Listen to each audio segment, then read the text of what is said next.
Hola, ¿qué tal? Mi nombre es Dulce Salazar y el día de hoy voy a hablar sobre Sigmund Freud, la psicología y el psicoanálisis.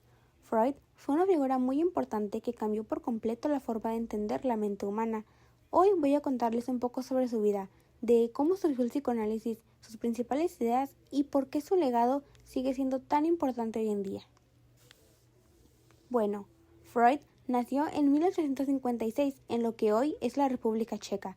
Desde joven le interesaba muchísimo entender los misterios del cuerpo y de la mente, así que estudió medicina en la Universidad de Viena.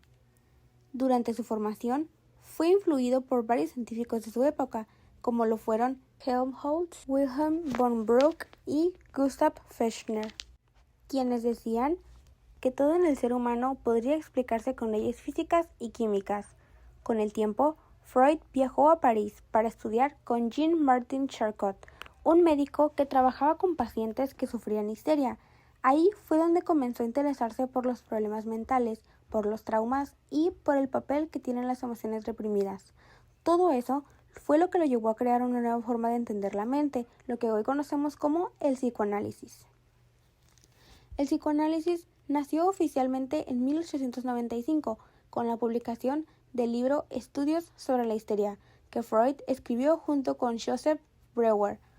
En ese libro se cuenta el famoso caso de Anna O., una paciente que mejoró al hablar libremente sobre sus recuerdos y emociones.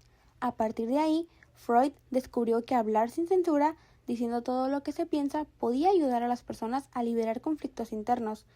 Esta técnica se llamó asociación libre y se convirtió en una de las bases principales del psicoanálisis. También descubrió algo muy interesante, que es la transferencia. Es cuando el paciente proyecta sentimientos hacia el terapeuta, y la contratransferencia, cuando el terapeuta también responde emocionalmente al paciente. Freud propuso varias teorías para explicar cómo funciona la mente humana. Principalmente tenemos la teoría tópica, que dice que la mente se divide en 3 niveles: el consciente, que es lo que sabemos y sentimos ahora; el preconsciente, que son los recuerdos que podemos traer a la mente; y el inconsciente, que es todo lo que está oculto pero influye en nuestra conducta, como deseos, miedos o traumas. Después tenemos la teoría estructural, donde Freud explicó que nuestra personalidad se forma por 3 partes: el ello, que busca el placer inmediato; el yo, que trata de equilibrar la realidad con los deseos; y el superyo, que representa la moral, las normas y los valores que aprendemos de nuestros padres y de la sociedad. También habló de las pulsiones, que son fuerzas internas que nos mueven. Existen 2 principales: la pulsión de vida o eros, que está relacionada con el amor, la unión y la conservación; y la pulsión de muerte o tántanos, que tiene que ver con la agresión y la destrucción. Freud decía que la vida psíquica del ser humano es una lucha constante entre esas 2 fuerzas. Además, propuso las etapas del desarrollo psicosexual. La etapa oral, que va de los 0 a 1 año, que es básicamente el placer en la boca, la succión y morder generan satisfacción.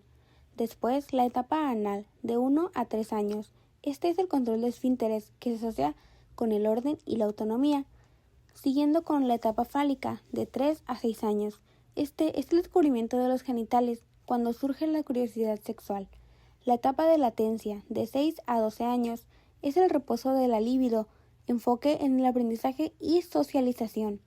Y la etapa genital, que consistía de los 12 años en adelante, es cuando comienza la maduración sexual, el desarrollo de relaciones afectivas y sexuales. Cada una de estas etapas influye en cómo se forma nuestra personalidad desde la infancia. Después, Freud consideraba que el psicoanálisis era una ciencia de la mente, igual de importante que la biología o la física. Él decía que el objetivo de la psicología era hacer consciente lo inconsciente, es decir, descubrir los procesos ocultos que determinan nuestra conducta. Aunque muchos médicos y filósofos de su época no lo aceptaron, sus ideas cambiaron para siempre la forma de pensar, en que entendemos los pensamientos, los sueños y las emociones humanas. De hecho, su influencia no solo llegó a la psicología, sino también al arte, la literatura y la cultura en general. En resumen, Sigmund Freud fue un pionero que revolucionó la forma de ver la mente humana. Gracias a él, hoy en día comprendemos que nuestros actos y emociones muchas veces están guiados por algo más profundo, el inconsciente. Su teoría del psicoanálisis abrió un nuevo camino en la psicología y, aunque ha sido muy debatido, sigue siendo una parte fundamental para entender quiénes somos.